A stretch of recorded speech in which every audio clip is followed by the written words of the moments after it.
Well, hello everybody, and welcome back to my home here in East Tennessee. I got a box from Krull-Smith Orchid Nurseries today. I ordered 3 Tolumnias from them, and this is the moment of truth because these little guys have been in transit for quite a while. I know what it's like when you order orchids and you don't know when they're going to be delivered. You get notified from the orchid nursery that yes, they have been shipped. And then all of a sudden you wait, and sometimes you wait. I was actually supposed to get these Thursday, and they're just now getting here. So, sometimes it's just, it's out of even the seller's hands. Once they get into shipping, they're into shipping, and not a lot you can do with it. So normally the Tolumnias that I get from Krull-Smith are absolutely wonderful. Ooh, and I'm just hoping that these are in good shape. I'm really, really hoping these are in good shape. Krull-Smith puts on their site that they keep these on the dry side like Cattleyas. And that's kind of what I do. Of course, I've always grown my Cattleyas in moss, so I grow these in moss as well. And oh my goodness, I hope these are in good shape. I'm just hoping that they've not been dry too long. Whew, I am relieved. I didn't quite know what to do when they contacted me, and the shipping company contacted me and said, oh yeah, you're going to be getting these on Monday, not on Thursday. And I'm like, oh my gosh, these are little plants. Please tell me that these are going to be all right. So yeah, I'm going to pop these down in some water as soon as possible and let the roots hydrate. But I'm just glad to see them. I am so relieved, because a Tolumnia, a week without water, bare rooted. Ooh, this one looks nice. Okay, this one is, which one is this? Red Devil. That one is Red Devil. Okay. So this one will be Big Bang. I got 2 Big Bangs, because the beauty of Tolumnias is you can get 2 of the same kind, the very same kind, and you can get different shades from the same kind of a plant, which I think is so cool. Oh wow, yeah. Well, these look good. I'm so glad. That one looks a little bit. These need to be soaked really badly, but I think they're going to be okay. What do you all think? Yeah, that's the only thing. And the other good thing. Okay, the other good thing. The weather has not been hot here. If the weather had really been hot here, they might not be looking this good. But look how carefully the supplier packaged everything. Very, very nice. And like I said, the ones that I've received from them have been in excellent shape. I will tell you this much, it is interesting getting these out of their pots. I don't grow these bare rooted. I grow them in moss, like I said, and just trying to extricate these, let's say, from these little tiny pots. Oh my goodness, look at this one. I hope these are going to be okay. I think they're going to be okay. Okay, the foliage does not look puckered or anything. So I think I'm going to give these a good drink. But like I said, these are what I would call easy to grow. But getting them out of these baskets, it's no fun. I'm just kind of being really honest with you all. It is no fun to try to get these out of these cages. That's what I call them. I call them cages. because you don't want to damage roots on a Tolumnia. That it's like a, okay, you grow them in Cattleya, well, in moss like Cattleyas, but the amount of light they require is more like a Phalaenopsis. But these roots are more like a Cattleyas. You know how when Cattleya roots aren't good, then the whole plant isn't good? That's what these are like, and that's what they say on their website. So, okay, I'm going to pause this for a minute. I'm going to get these down in some water, and I'll show you how to hydrate these things, but these roots look good, and I'm so glad to have these, and I'm so relieved. So I'll be right back. Okay, this is going better than I thought it would. Yay! That makes me very, very happy.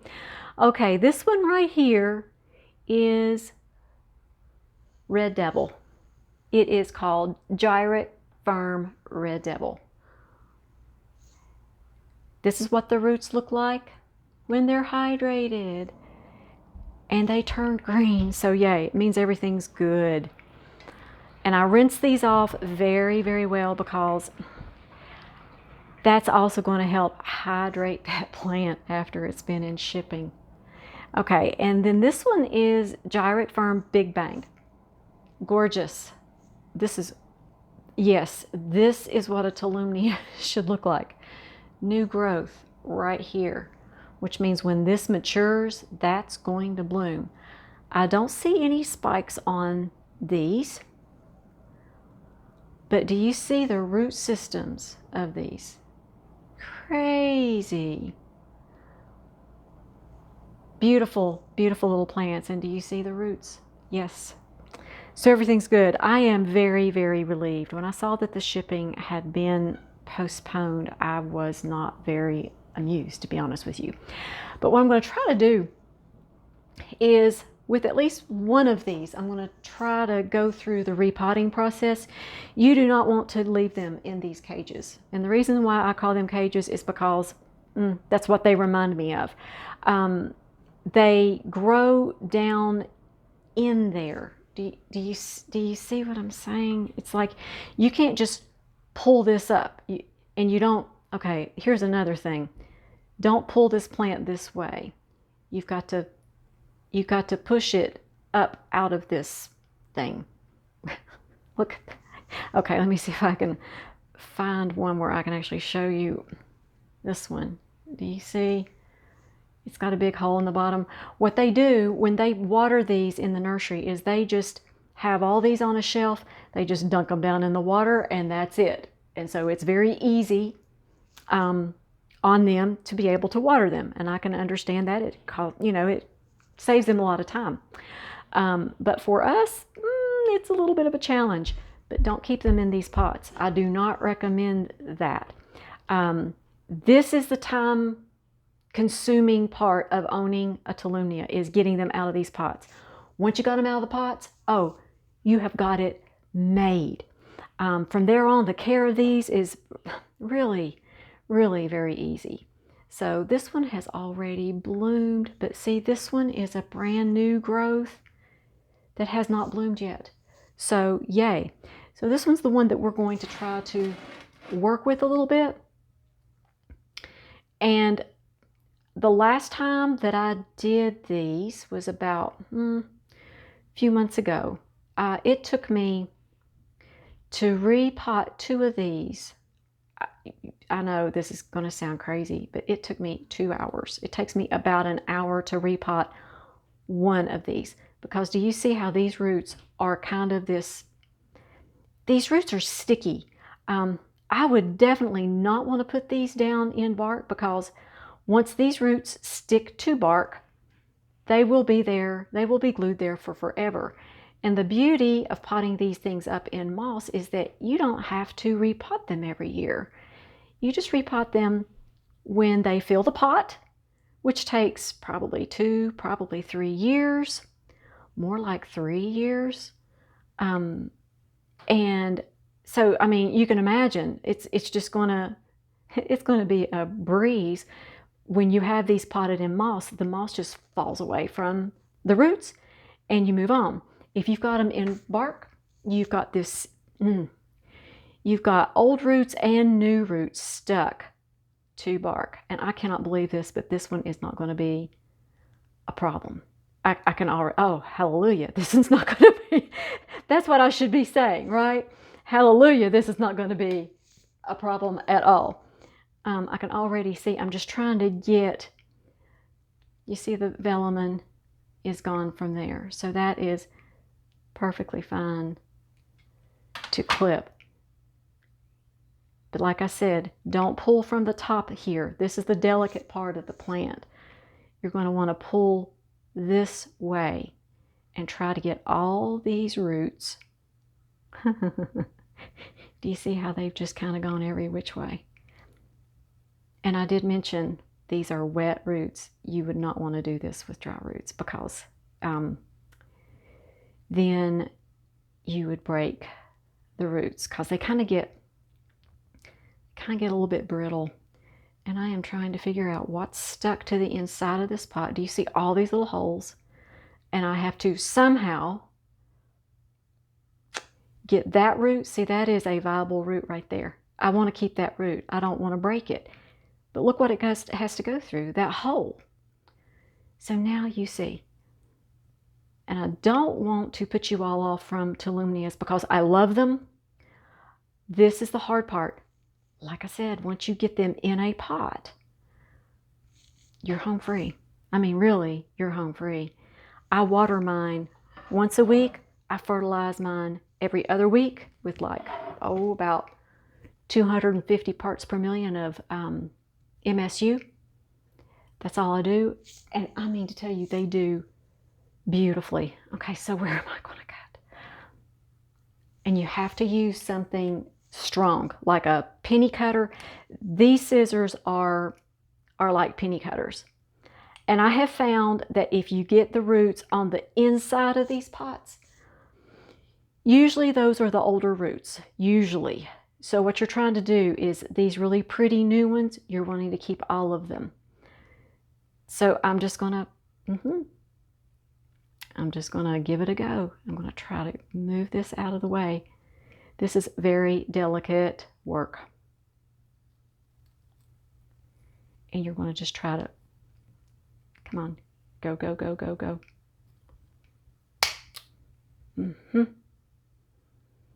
Okay, there's one. I know y'all are cracking up at me, but this is one of those things where it just takes a lot of patience. These little things, ugh. But okay, but let me think about it another way. If these roots were in bark, it would probably be about the same. It'd be about the same difference. Did I mention that this is probably a video where y'all just want to go and grab you some tea, grab you some coffee, and just kind of, yeah, and pray a lot for me in this video? Let's just be real. Yep. Okay.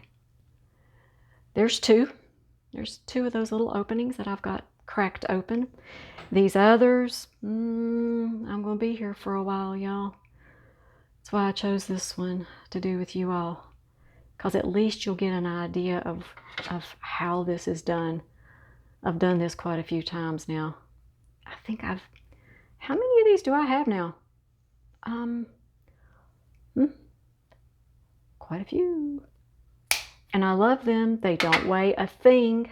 And you just water them and in the moss, and it's just so easy. I love it. These are just so easy. And when they bloom, you get a lot of, I don't know, the blooms on these are just so adorable. And everybody who sees these, they're like, what is that? Yeah. Like, my daughter and my husband, you know, they're used to me growing orchids. When I have one of these in bloom, they stop and look at it. Yeah. I do too. Oh, and by the way, I'm going to pot this up in New Zealand Spagmoss from my sponsor, the Orchid Supply Store. And also, I've got the 3-inch and the 2-inch orchid pots. Those are perfect for these little guys. So I'll have the Orchid Supply Store's information in my description box below. Don't forget to use my coupon code, Amy, for your 12% viewers discount. And if you're in the United States, you get free shipping too.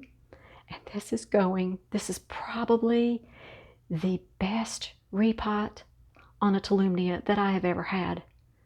Maybe I need to have y'all with me on all of my Tolumnia repots. Yeah, maybe that's it. I've done so many of these here recently that I kind of can tell which one's going to be a bear and which one's not. And the way you're going to know which roots are good and which ones are old is the old ones get squishy. So you're going to know. There's no, you know, when you see a root that's not good on a Tolumnia, you're like, oh yeah, that does not look good. Like I said, don't be afraid of these. This is the hardest part of the whole thing.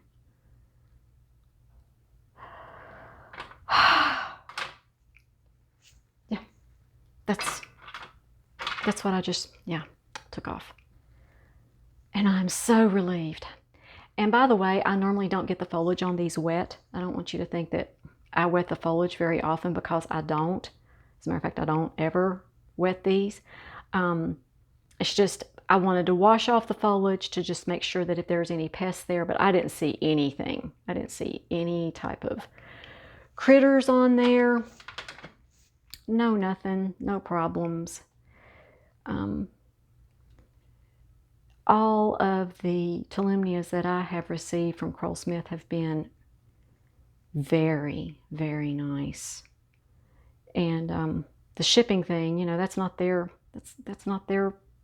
fault. You know, they put it in the shipping thinking it's going to arrive 2 days later, and once it gets out on shipping, they really don't have any control over when they're shipped. And that little root system looks so good. All right, and here we go. Now I just center mine in the pot. I don't try to say, okay, the new growth is coming in this way, because it doesn't normally work that way. They can grow from either side, from all sides. Sometimes you don't know which way they're going to go. So I don't really even, you know what, I'm going to try to wrap the roots in the moss first before I even,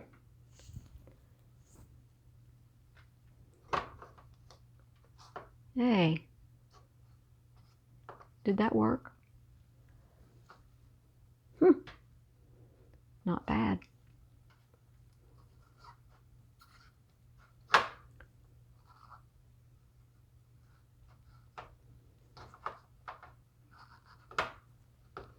Not bad at all. Okay. I hope I have enough moss. Yes, I do. Yeah. This is just a little pot. And as you see, this is just kind of easy. Once you get it out of the cage, you got it made. I want that little root to go down in there.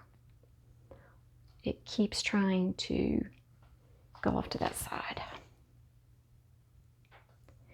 And you'll notice that some of them have like a kind of a climbing habit almost. So make sure you don't get the old growth down below the moss level. Sometimes that's kind of how you need to gauge how deep your moss is going to be. Because I can tell this side is a little bit higher than this side over here. Okay. And I'm going to go and get, I need to get some, see how there's a hole there. I need to get a skewer and push that moss down in there a little bit better. I'm going to go get some small Orchiata bark to top that off with, so that there's no chance of cyanobacteria getting down in that pot. Now all I have to do is just top this off with some small Orchiata bark, and that's a wrap. that was the easiest Tolumnia repotting I've ever done. I hope that gives you all some good information on how to set up your Tolumnias. This has been fun. And I appreciate y'all coming along with me for moral support, like I said. And before I end the video, I had better be putting this tag that says Red Devil in here so that I don't mix them up, right? So before I end the video, I'd love to say the blessing over you, your families, and your plants. May the Lord bless you and keep you. Make His face shine upon you and be gracious to you. May the Lord turn His face towards you and give you His peace. We'll talk to you all next time, and I'm going to go find a pretty decorative pot to put this little guy in. Y'all have a great day.